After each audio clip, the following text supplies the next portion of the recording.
Benjamin Fulford le 2 décembre 2019. Trump lance des coups dans toutes les directions alors que la tension mondiale grimpe à des niveaux critiques. Par Benjamin Fulford. Les tensions mondiales atteignent un point d'ébullition critique alors que le président américain Donald Trump, faisant plus en plus cavalier seul, lance des coups dans toutes les directions. Selon plusieurs sources, il semble que Trump tente de rallier l'appui militaire américain à une guerre contre le Danemark et le Mexique dans le but de saisir des ressources pour financer le gouvernement de la Corporation des États-Unis. Une importante campagne de sabotage financier est également en cours contre la Chine, mise en évidence par le défaut de paiement des obligations en dollars américains d'une entreprise dont les revenus s'élèvent au chiffre satanique de 66,6 milliards de dollars. Pendant ce temps, les partisans de Trump s'en prennent à la famille royale britannique. Souvenez-vous, Trump a déjà qualifié l'UE d'ennemi. Toutes ces activités sont liées au fait que, malgré le vol des fonds du régime de retraite du peuple du Japon, la Corporation des États-Unis n'a toujours pas la facilité de respecter son échéance pour les versements du 31 janvier 2020. Il est intéressant de noter dans ce contexte que la prochaine échéance du Brexit est maintenant prévue pour le 31 janvier 2020. Commençons par examiner la situation avec le Mexique. Les États-Unis ont maintenant déployé 3 groupes de porte-avions le long des rives de ce pays alors que l'armée américaine se prépare à attaquer les cartels mexicains de la drogue, lesquels pourraient avoir été armés et entraînés par le Mossad, indiquent des sources au Pentagone. Bien que, de notre part, nous puissions confirmer que certains des combattants de ces cartels de drogue ont effectivement été formés par le Mossad, nous savons aussi que cette guerre contre le Mexique consiste en réalité à voler le pétrole, le minerai d'argent et autres ressources mexicaines pour financer la Corporation des États-Unis. C'est la raison pour laquelle l'armée mexicaine s'est prononcée publiquement en faveur du président Andrés Manuel López Obrador, AMLO. La Russie a également déployé des sous-marins dotés d'armes nucléaires le long des côtes américaines. Le président russe Vladimir Poutine a déclaré publiquement au début de l'année que son pays était prêt pour une nouvelle crise des missiles cubains. Ce que cela signifie, c'est que Trump va devoir reculer, parce que l'armée des États-Unis ne va pas commencer une guerre nucléaire pour voler des ressources, pour soutenir une corporation des États-Unis appartenant à des étrangers. Regardons maintenant le Danemark.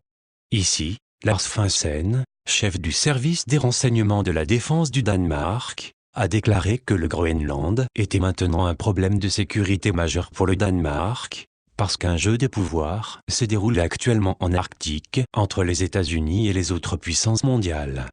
Madame Trump a annulé une visite d'État au Danemark en août et a qualifié leur Premier ministre, Mette Frederiksen, de désagréable après son refus de vendre le Groenland aux États-Unis.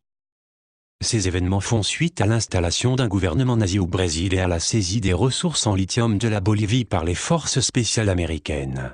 Il est clair que l'administration Trump essaie de transformer le continent américain en une forteresse.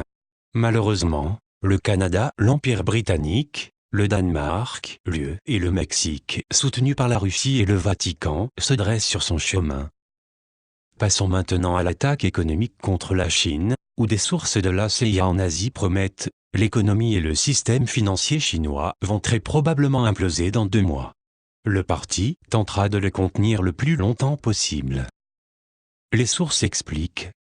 Le gouvernement ne peut soutenir une dette de plus de 40 trillions de dollars qu'il a créée. Certains experts disent que la dette est plus dans les eaux de 50 trillions de dollars. Du crédit illimité complètement généré par ordinateur. Une grande partie de cette somme a servi à construire d'énormes projets d'infrastructures, dont de nombreuses villes vides, ainsi que des centres commerciaux vides. 5 banques ont fait faillite en 3 mois et le gouvernement a dû intervenir et les récupérer. Selon les autorités chinoises de réglementation bancaire, on estime à 500 le nombre de banques en Chine qui connaissent de graves difficultés et qui seraient sur le point de s'effondrer. Cela représente environ 15% des institutions financières de la Chine. Cela peut être lié à l'article suivant au sujet du nouveau groupe de 66,6 milliards de dollars, qui serait sur le point de se trouver en défaut de paiement sur une obligation de 500 milliards de dollars américains. Il est également possible que les Chinois aient choisi cette société et ce chiffre pour menacer de saboter le système financier occidental en refusant tout emprunt en dollars chinois. En outre, selon les sources de la CIA, La situation de Hong Kong a été planifiée en détail il y a longtemps. Elle est financée à partir du sommet. Poutine, Xi et Trump le savaient à l'avance, ce qui signifie qu'ils ne l'ont pas arrêté. Cet incident a été créé comme écran de fumée pour occuper le peuple. Il y a beaucoup plus derrière tout cela et tout cela sera également exposé. Pendant cette même période, une très grande banque de New York fermera ses portes. Que les 22 000 employés et plus, juste dans la région de New York, se retrouveront sans emploi, est le moindre des soucis de la dite banque.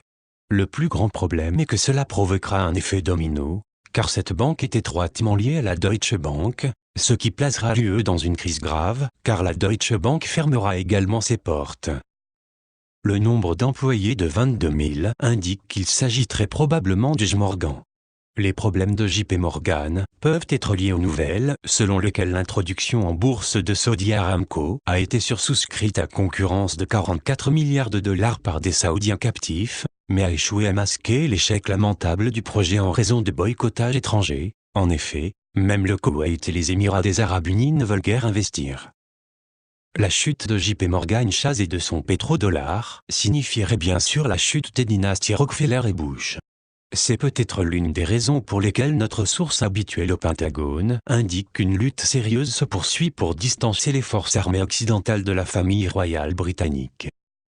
En outre, l'attaque contre la famille royale britannique peut avoir un lien avec les accords qu'ils sont en train de conclure avec la Russie, la Chine, l'Iran et autres, pour échapper au contrôle des États-Unis sur le système financier international.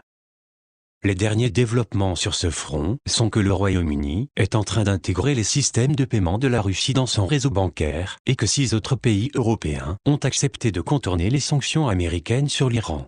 Voici ce que nos sources pro-Trump au Pentagone avaient à dire à propos de la famille royale britannique. L'attaque au couteau sur le pont de Londres semble être une distraction ratée de la royauté face à l'hostilité anti-Andrew parmi les gros canons de l'armée britannique, l'armée américaine, l'OTAN, l'UE, la France et l'Allemagne, à vouloir forcer la reine à retirer à ce facilitateur pédophile, non seulement ses titres royaux mais aussi ses titres militaires. La source poursuit en disant, les pics sont sortis, la monarchie n'est plus au-dessus de tout reproche, puisque le prince Charles a pu être approvisionné par le pédophile Jimmy Savile pendant des décennies, tout comme son frère Randy Andy l'a été par le pédophile et maître chanteur Epstein. C'est pourquoi les forces militaires britanniques se dressent contre Andrew pour avoir saupoudré sa poussière d'étoiles royales sur les opérations de chantage du pédophile Epstein au profit d'Israël, selon la source. Nos propres sources britanniques confirment que Charles est largement considéré comme toxique et disent qu'il y a une forte pression pour que le prince Harry, qui en fait n'est pas le fils de Charles, hérite du trône de la reine. Il s'agirait du premier Harold, qui ne soit pas de la lignée de Guillaume le Conquérant depuis 1066. Indépendamment de ce qui se passe dans la famille royale britannique, il y a des signes de plus en plus évidents que l'ancien ordre en Occident est en train de se désagréger. Le président français, Emmanuel Macron, a publiquement déclaré que les ennemis de l'OTAN n'étaient ni la Russie ni la Chine. La Turquie, membre de l'OTAN, a refusé de donner son aval au plan de défense de l'OTAN pour les pays baltes contre la Russie. L'ancien allié des États-Unis, le Pakistan, ignore les pressions américaines et va de l'avant avec un pipeline pour permettre à l'Iran d'exporter son pétrole par voie terrestre. Pendant ce temps, les anciennes républiques soviétiques réaffirment leur alliance militaire. Ces changements coïncident avec une campagne plus secrète contre les satanistes. Notamment, selon des sources des francs-maçons P2, le pape François s'est penché sur l'implication de l'ancien chef jésuite, Peter Hans Kolvenbach, dans l'attaque de Fukushima contre le Japon. Selon les sources, François a reçu de nouvelles preuves de cette implication lors de sa visite au Japon la semaine dernière. Selon des sources de la droite japonaise proche de l'empereur, l'ancien premier ministre japonais, Yasuhiro Nakazone, serait mort à Guantanamo Bay après avoir été interrogé sur son implication dans l'attaque de Fukushima. L'arme nucléaire utilisée lors de l'attaque avait été entreposée sur sa propriété à Inodesho avant l'attaque.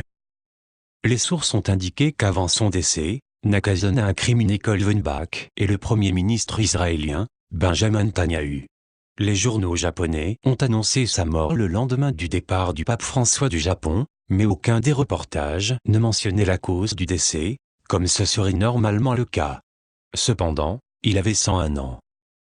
Nous essayons également de confirmer les informations de ces mêmes sources de droite, selon lesquelles l'ancien Premier ministre, Junichiro Koizumi, aurait été remplacé par un sosie après avoir été emmené à Guantanamo.